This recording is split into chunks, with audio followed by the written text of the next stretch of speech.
जय हिंद दोस्तों, welcome back my channel friends. Friend, एक इम्पॉर्टेंट नोटिस के साथ आपके सामने हाजिर है फ्रेंड। इंडियन ऑयल कॉरपोरेशन ने पोस्ट निकाली है, तकरीबन 1100 प्लस पोस्ट हैंगी। ठीक है, 1100 प्लस पोस्ट हैं, जो कि दो रीजंस में इनको रखा गया है। एक तो नॉर्दर्न रीजन है, एक वेस्टर्न रीजन है। ठीक है, ये जो जॉब्स हैं ये टेक्नीशियन और नॉन टेक्नीशियंस के लिए निकाली गई, टेक्निकल एंड नॉन टेक्निकल के लिए निकाली गई हैं। Apprentice under the apprentice act के अंदर ये निकाली गई ये जॉब्स हैं, 1100 प्लस जॉब हैं। तो अभी हम देख रहे हैं ये नॉर्दर्न रीजन में चंडीगढ़, हरियाणा, हिमाचल प्रदेश, जम्मू कश्मीर, दिल्ली, पंजाब, राजस्थान, उत्तराखंड और उत्तर प्रदेश, ये नॉर्दर्न रीजन की पोस्टें इसके अंदर निकाली गई हैं। अगर मैं बात करूं आपके लिए वेस्टर्न रीजन की, तो फ्रेंड आपको दिख रहा होगा ये वेस्टर्न रीजन है। वेस्टर्न रीजन में गुजरात, महाराष्ट्र, मध्य प्रदेश, छत्तीसगढ़, गोवा एंड दादर एंड नागर हवेली, ये वेस्टर्न रीजन के लिए निकाली गई हैं। पोस्ट जो हैं, जो पोस्ट के नेम में सिमिलर हैं, बस पोस्ट की जो संख्या हैं वो बदल चुकी हैं। ठीक है, वेस्टर्न और नॉर्दर्न रीजन के लिए बाकी सारी चीज़ें सेम है। जो आपका क्राइटेरिया रहेगा, एलिजिबिलिटी का क्राइटेरिया रहेगा, ठीक है, वो सब चीज़ें, क्वालिफिकेशन का क्राइटेरिया, एज, वो सब सेम रहेंगी। सिर्फ नंबर्स ऑफ पोस्ट की संख्या है वो दोनों रीजन में अलग हैं, बाकी सब चीज़ें सिमिलर हैं। ठीक है, तो हम नॉर्दर्न रीजन पे चलते हैं। तो फ्रेंड, जैसा कि आपको दिख रहा होगा ये स्टेट कोड, डिसिप्लिन जो कोड रहेगा, डिसिप्लिन जो आपका ट्रेड्स रहने वाले हैं, टोटल पोस्ट, यू आर के लिए कितनी है, ई डब्ल्यू एस के लिए कितनी है, एस सी, एस टी, ई ओ बी एस और ओ बी सी और पी डब्ल्यू डी। ठीक है, इन सब के लिए कितनी कितनी पोस्ट हैं। ये हैं सारी टेक्निकल पोस्ट, टेक्नीशियंस की पोस्ट हैं, 501 से लेकर 506 दिल्ली वालों के लिए। ठीक है, ये टेक्नीशियंस की है सारी। इसमें दिख रहा होगा technician apprentice, mechanical technicians apprentice, electrical technicians apprentice, instrumentations. तो ये सब की सब किसके लिए हैं, दिल्ली रीजन्स के लिए हैं। 501 से लेकर 506, टोटल नंबर पोस्ट कितनी, 61। आपको ध्यान रखना, जो भी टेक्नीशियंस हैं वो 500 दिल्ली में भरना चाहता है, वो 501 से लेकर 506 के अंदर जो भी टेक्नीशियंस होंगे वो अपने क्वालिफिकेशन के अकॉर्डिंग इन पोस्ट को भर सकते हैं। ठीक है, चलते हैं आगे के लिए फ्रेंड्स। फ्रेंड, ये है हरियाणा का। ठीक है, टोटल नंबर ऑफ पोस्ट 26 है। 507 से लेकर 512 के बीच में ये संख्या है जो हरियाणा में भरना चाहते हैं टेक्नीशियंस की, वो उसमें भर सकते हैं। हम आगे जानेंगे भी फ्रेंड, क्या लास्ट डेट है, एज क्वालिफिकेशन क्या है। ये बेस्ट अपॉर्चुनिटी है उन ग्रेजुएशंस वालों के लिए जो अभी अपनी ग्रेजुएशन कंप्लीट कर चुके हैं और वो सोच रहे हैं मुझे कहाँ जाना है। तो this is a best opportunity for the graduations जो कंप्लीट कर चुके हैं अपनी, वो स्टूडेंट्स अगर ये सोच रहे हैं कि मुझे कौन सी फील्ड में जाना है या कैसे प्रिपरेशन करनी है, किसी प्राइवेट जॉब में जाना है, कहाँ जाना है, तो उनके लिए ये जॉब यहाँ पे बहुत ही अच्छी है। वो ये इन जॉब्स को अप्लाई करें, और अगर आप क्वालिफाई कर जाते हैं तो आपके लिए एक बहुत ही अच्छी अपॉर्चुनिटी है मिलने वाली है इंडियन ऑयल कॉर्पोरेशन के अंदर, क्योंकि ये बहुत ही बड़ी कंपनी है और ये पूरे भारत के अंदर साथ साथ विदेशों में भी ये काम करती है। ठीक है फ्रेंड, अच्छी अपॉर्चुनिटी है, अच्छा पैकेज मिलने के पूरे चांस आपको रहेंगे इसके अंदर। ठीक है, इसी तरीके से फ्रेंड हिमाचल के अंदर टोटल 8 पोस्ट निकाली गई हैं। वहीं जम्मू कश्मीर के लिए टेक्नीशियंस की टोटल 8 पोस्ट हैं, देख सकते हैं आप। ठीक है, वहीं पंजाब रीजन के लिए टोटल 42 पोस्ट रखी गई हैं। ठीक है, जो भी आप रीजन बनना चाहते हैं उसका पोस्ट कोड आपको ध्यान रखना है। 525 से लेकर 529 के बीच में ये पंजाब रीजन्स के पोस्ट कोड रखे गए हैं, तो आपको पोस्ट कोड भी ध्यान रखना है जो उनसे आपको भरना है उसके अंदर। ठीक है, ये हरियाणा, सॉरी, राजस्थान के अंदर 42 निकाली गई हैं, 531 से 536 के बीच में है। अगर हम बात करें नॉन टेक्नीशियंस और इसके अंदर जो आईटीआई वालों के लिए भी रखा गया है, हम वो भी देख लेते हैं एक बार। चलिए फ्रेंड्स, तो फ्रेंड जो बच्चा आईटीआई कंप्लीट कर चुका है तो उनके लिए दिल्ली रीजन में ये टोटल 42 पोस्ट हैं, डिफरेंट डिफरेंट ट्रेड्स के अंदर। ट्रेड अप्रेंटिस फिटर के अंदर, ट्रेड अप्रेंटिस इलेक्ट्रीशियन के अंदर, तो ये डिफरेंट डिफरेंट पोस्ट के अंदर निकाली गई 42 पोस्ट हैं। ऐसे ही हरियाणा के अंदर सभी जगहों के लिए ये आईटीआई वालों के लिए, आई, ठीक है ना, आईटीआई वालों के लिए ये सारी पोस्ट रहने वाली है। ठीक है, आपको ध्यान रखना है ये।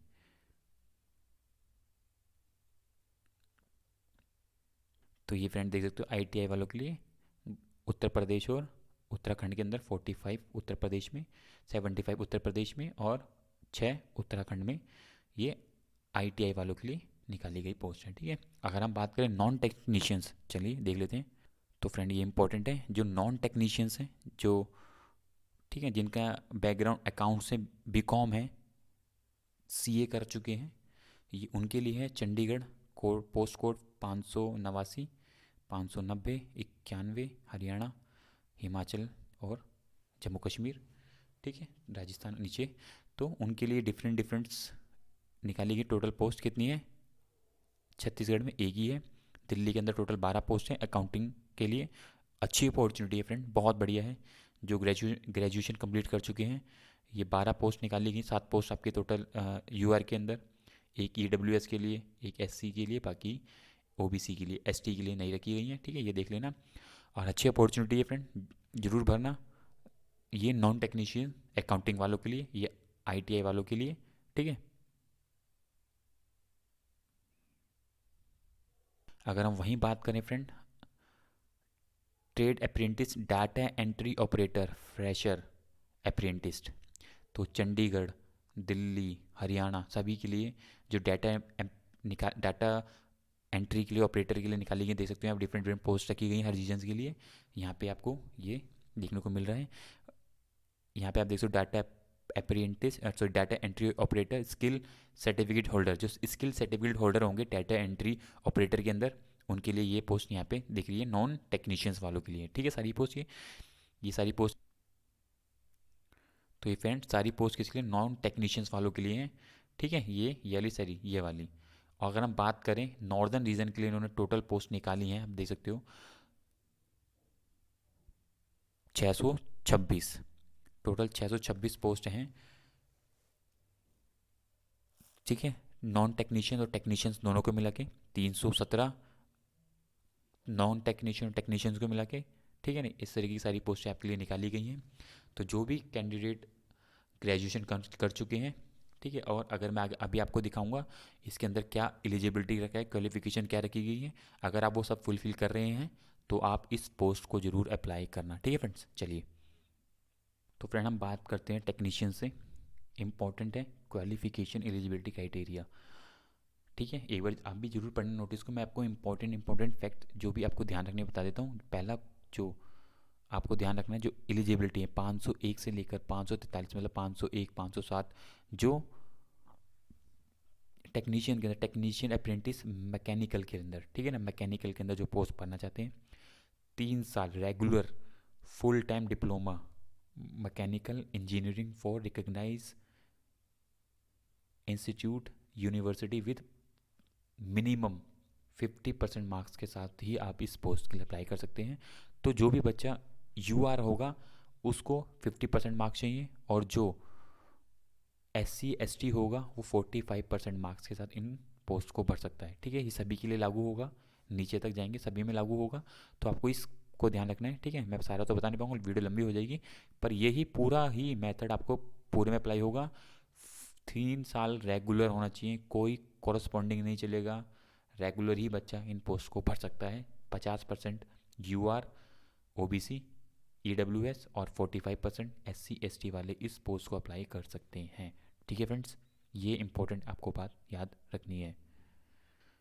फ्रेंड आप देख सकते हैं 7 पॉइंट पे, ठीक है, ये पोस्ट नंबर जो ITI वाले होंगे, trade apprentice fitter, regular full time ITI fitter, recognise NCVT जो सर्टिफिकेट मिलते हैं ITI के अंदर, वो ये सर्टिफिकेट के साथ इलेक्ट्रॉनिक्स मशीन मैकेनिक, ठीक है ना, रेगुलर फुल टाइम होना चाहिए। ठीक है, ये आपको याद रखना है। इसके अंदर इन्होंने अभी कोई परसेंटेज की बात नहीं की है। ठीक है, यहाँ तक आप देख सकते हो, किसी के अंदर परसेंटेज की बात नहीं की है।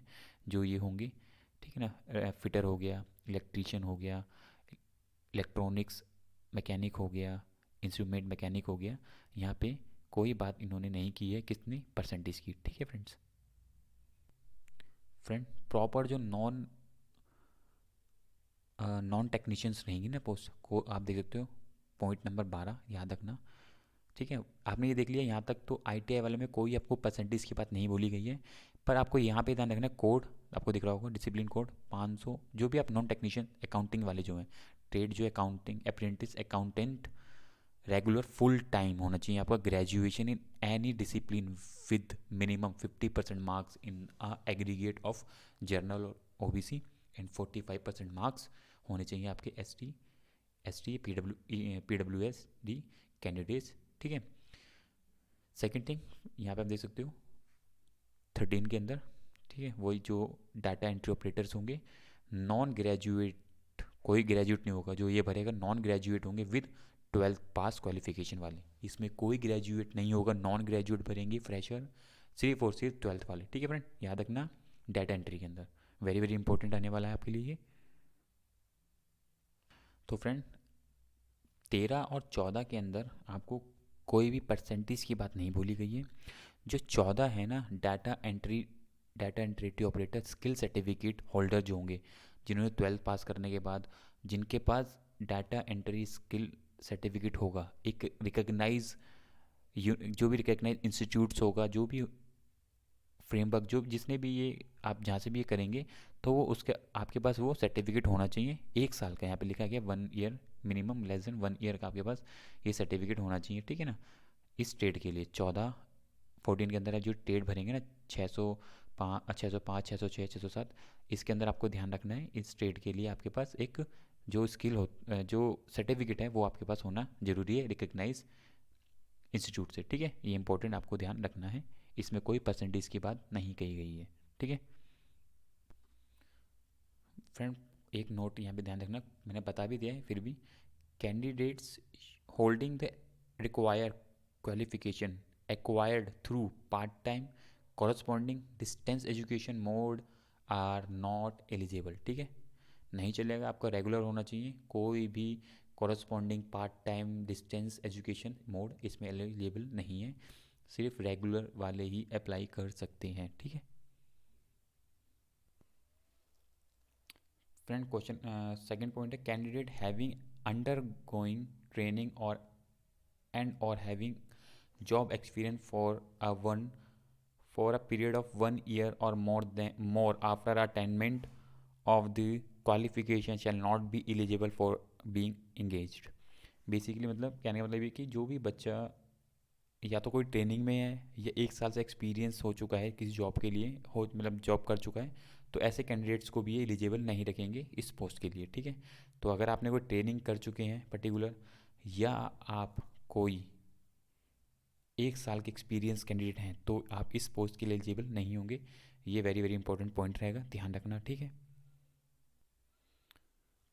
नोट के अंदर फ्रेंड थर्ड पॉइंट है, candidate who have completed 3 year after acquiring the prescribe qualification age on date of reckoning eligibility criteria shall also not be eligible for engagement as apprentice। मतलब कोई भी ऐसा बच्चा जिसकी ग्रेजुएशन 3 साल में मतलब कंप्लीट नहीं होती है, ठीक है, और जो इन्होंने बताया है प्रिस्क्राइब क्वालिफिकेशन उस डेट तक आपकी नहीं है, तो आप इस पोस्ट के लिए एलिजिबल नहीं है, मतलब आपकी ग्रेजुएशन कंप्लीट होनी चाहिए, ठीक है, अप्लाई करने से पहले। एंड फ्रेंड नोट के अंदर जो फोर्थ पॉइंट है, candidate should not have under going apprenticeship training earlier और has been pursuing apprentice training under the act of apprentice. Basically आप किसी भी इस जॉब के अप्लाई करो तो आप किसी भी ट्रेनिंग के अंदर इन्वॉल्व नहीं होने चाहिए, ठीक है ना। Candidate should not have under going apprentice training earlier, ठीक है ना, और has been pursuing apprentice training, ठीक है, याद रखना इस पॉइंट को भी। एंड वेन फोर्थ और फिफ्थ पॉइंट में है कि आप फ्रेशर अप्रेंटिस जो रहेंगे वो किसी भी इंस्टीट्यूट में ट्रेनिंग या स्किल पे ना हो, ठीक है, इस जॉब को अप्लाई करने से पहले। और जो ये जो पोस्ट बढ़ता है, अगर उसका बाद में ही कुछ पाया जाता है, कुछ फेलियर, कुछ ऐसा फॉल्ट पाया जाता है, तो उनको एलिजिबल कर दिया जाएगा, ठीक है, इस पोस्ट के लिए। तो ध्यान रखना भरते समय इन पॉइंट्स को आपको ध्यान रखना, कंसीडर करना है नोट्स को सारे को, नहीं तो आपके लिए दिक्कत ना हो जाए, ठीक है, ये इंपॉर्टेंट नोट्स होने वाली है फ्रेंड। 15 पॉइंट के अंदर बता रहे हैं कि जो भी बच्चा, जो ITI वाला बच्चा होगा, एक तो आपके पास मार्क्स होने चाहिए, only regular full time ITI course वाला इसको अप्लाई कर सकता है, ठीक है, याद रखना वेरी वेरी इंपॉर्टेंट है, रेगुलर का रहा हो वही ITI वाला अप्लाई करे, और पास मार्क्स के साथ, जो पास मार्क्स का क्राइटेरिया होता है आपका वो होना चाहिए आपके पास, ठीक है और बाकी फ्रेंड ये इंपॉर्टेंट है, बाकी अब ये पढ़ लेना 16, 17, 18, 19 वाले पॉइंट, ये ठीक है। ये आपके इंपॉर्टेंट पॉइंट, ये आपको बताइए ये इंपॉर्टेंट पॉइंट है, बाकी इंपॉर्टेंट पढ़ लेने एक बारी वो जो भी बाकी ट्रेड में भरा है, ठीक है फ्रेंड्स। फ्रेंड पॉइंट नंबर 21 ध्यान रखना, candidates applying for more than one trade discipline will not be consider and their application will be summarily rejected कर दी जाएगी। आप एक से ज़्यादा पोस्ट नहीं भर सकते हैं, ठीक है, इंपॉर्टेंट ध्यान रखना, एक ही पोस्ट आप भर सकते हैं। फ्रेंड पॉइंट नंबर 21 ध्यान रखना है, 3 साल की जो ट्रेनिंग है ना आपका कोर्स रहेगा वो इस टाइम तक पूरा कंप्लीट होना चाहिए, नहीं तो आप एलिजिबल नहीं रहेंगे, ठीक है, याद रखना वेरी इंपॉर्टेंट रहेगा, इस टाइम तक आपका पूरा का पूरा कोर्स कंप्लीट होना चाहिए। पॉइंट नंबर 27 फ्रेंड इसमें ये है कि अगर आपकी कोई, जैसे आपका रिजल्ट डिक्लेयर हुआ और उस मार्कशीट पे या उस सर्टिफिकेट पे आपका रिजल्ट की डेट नहीं लिखी गई है, तो आपको अपने रिजल्ट की डेट के लिए जो भी आपका सर्टिफिकेट कुछ भी ऐसी चीज़ होगी जो उसका लगाना पड़ेगा जिस दिन आपका रिजल्ट डिक्लेयर हुआ हो। 27 वाला पॉइंट को ध्यान रखना, ठीक है। बेसिकली आपको बताना है कि हाँ आपका इस दिन रिजल्ट निकल गया था, ठीक है। अगर हम बात करें अप्लाई करना है, आपको ऑनलाइन अप्लाई करना है, ठीक है, सारे फॉर्म ये पूरा ऑनलाइन जाएगा आपका। इंपॉर्टेंट क्या है, एज, मिनिमम एज 18 और मैक्सिमम 24 रखी गई है। 31/12/2021 में आपकी एज 18 से 24 के बीच में होनी चाहिए, वो ही कैंडिडेट अप्लाई कर सकता है। आपकी मार्कशीट 10th की मार्कशीट पे, ठीक है, जो रखा जाता है 10th की मार्कशीट पे आपकी डेट ऑफ बर्थ लिखी हुई है वो मान्य होगी इसके लिए, ठीक है फ्रेंड, ये इंपॉर्टेंट है, ध्यान रखना है आपको। पीरियड ऑफ अप्रेंटिस ट्रेनिंग का क्या रहेगा फ्रेंड, 12 मंथ नॉर्मल रहेगा, साथ में जो डाटा एंट्री फ्रेशर्स या ट्रेडर्स होंगे, डाटा एंट्री ऑपरेटर स्किल, वो 15 मंथ की उनकी ट्रेनिंग रखी जाएगी, ठीक है। ये आपको पता चल चुका है 31, ये आपका एजुकेशन और डेट से रिलेटेड ये डेट रहेंगी, इसके अकॉर्डिंग आपकी डेट को 18 से 24 के बीच में, और आपकी जो क्वालिफिकेशन होगी वो इसके बीच के हिसाब से मानी जाएगी, ठीक है, ली जाएगी। आप सिलेक्शन ऑफ मोड की बात कर लेते हैं, वो क्या रहने वाला है, सिलेक्शन ऑफ मोड इंपॉर्टेंट है, ठीक है। चलिए तो फ्रेंड क्राइटेरिया की बात कर लेते हैं, ठीक है ना। 90 मिनट मिलेंगे पूरे टेस्ट में आपको, ये 100 क्वेश्चन रहेंगे, ठीक है, दोनों ही लैंग्वेज में रहने वाले हैं, ठीक है। अगर हम बात करें ट्रेड अप्रेंटिस अकाउंटेंट वाले के लिए, तो जर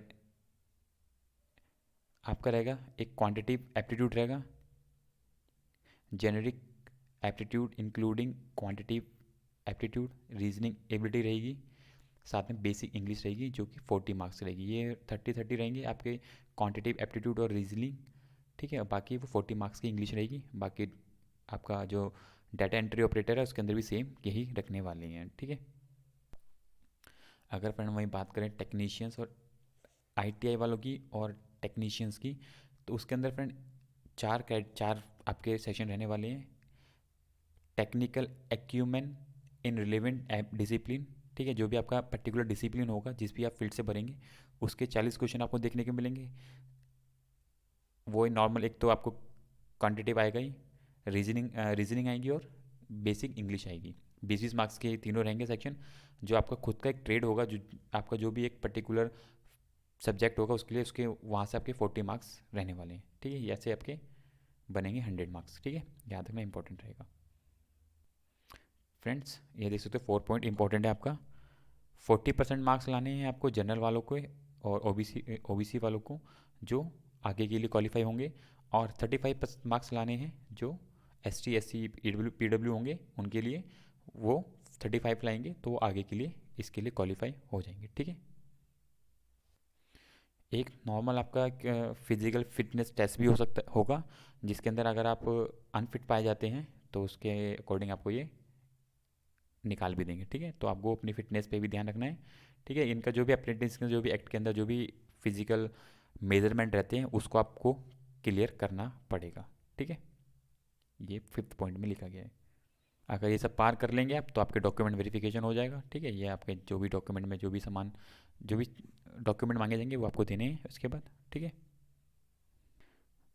जो medical pre pre engagement medical fitness होगा, वो ये कुछ क्राइटेरिया बताए गए हैं, वो आपको देख लेने, इसके बिहाफ पे आपका फिटनेस टेस्ट किया जाएगा।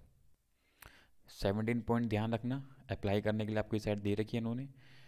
Candidates have to apply for any one discipline code only, candidate applying for more than one discipline code will not be consider and their application will be summarily rejected कर देगा। एक ही post आप apply कर सकते हैं, ठीक है। 17 point फिर से वही बात बोली गई है, याद रखना फ्रेंड। हाउ टू अप्लाई बता रहे हैं, ठीक है। ये तो आपकी साइड होगी, जाना इस साइड पे ही है आपको, ठीक है। ये सब प्रोसेस उन्होंने लिखा है, ठीक है। ऑनलाइन ही मोड है, आपको ऑनलाइन ही अप्लाई करना है। अभी तक फ़ीस के लिए कोई डिक्लेरेशन नहीं की गई है, देख लेना कोई फ़ीस अगर आती है तो पता चल जाएगा, ठीक है फ्रेंड। इंपॉर्टेंट डेट आपको याद रखनी है, वेरी वेरी इंपॉर्टेंट डेट होगी अभी, जो कि फॉर्म जब चालू होगा, चालू हो चुका 17/1/2022 से, ठीक है। लास्ट डेट आपको 31/1/2022 में अप्लाई कर देना है इसको, ठीक है। इंपॉर्टेंट है। आपके टेंटेटिव जो एडमिट कार्ड आएंगे वो बताएंगे, टेंटेटिव है, आगे बढ़ सकते हैं 2/22/2022 में, ठीक है। तो डेट इन्होंने रिटन टेस्ट की दे दी है 6/2/2022। तो ये पूरा पूरा आपको एक ब्रीफ इंट्रोडक्शन पूरा मिल चुका है इंडियन ऑयल जॉब्स को कैसे आपको पूरा फुलफिल भरना है, ठीक है। ध्यान रखना है, इंपॉर्टेंट सारी चीज़ें मैंने बता दी हैं। अगर आप इन सब चीज़ों को फुलफिल कर रहे हैं तभी इस पोस्ट को अप्लाई करना, अदरवाइज मत करना, ठीक है। सारी रीजन बता दिए। सेम चीज़ वेस्टर्न रीजन में चलेगी, कोई बदलेगा नहीं, सब चीज़ें वही रहेंगी, ठीक है। सेम पैटर्न रहेगा, हर चीज़ सेम रहेगी, ठीक है। जो भी कैंडिडेट इंटरेस्टेड तो अप्लाई करना, अपने फ्रेंड्स को अप्लाई करने के लिए बोलना, जो भी इसके लिए एलिजिबल हो, ठीक है। इस तरीके की फ्रेंड्स जानकारी के लिए, इस तरीके की पोस्ट के लिए आपको चैनल को सब्सक्राइब एंड बेल आइकन को क्लिक करें, ताकि आपको टाइम टू टाइम इस तरीके की पोस्ट और other information time to time मिलती रहे, ठीक है फ्रेंड्स। तो फ्रेंड आज के लिए इतना ही। Thank you for watching my video, bye bye, thank you friends.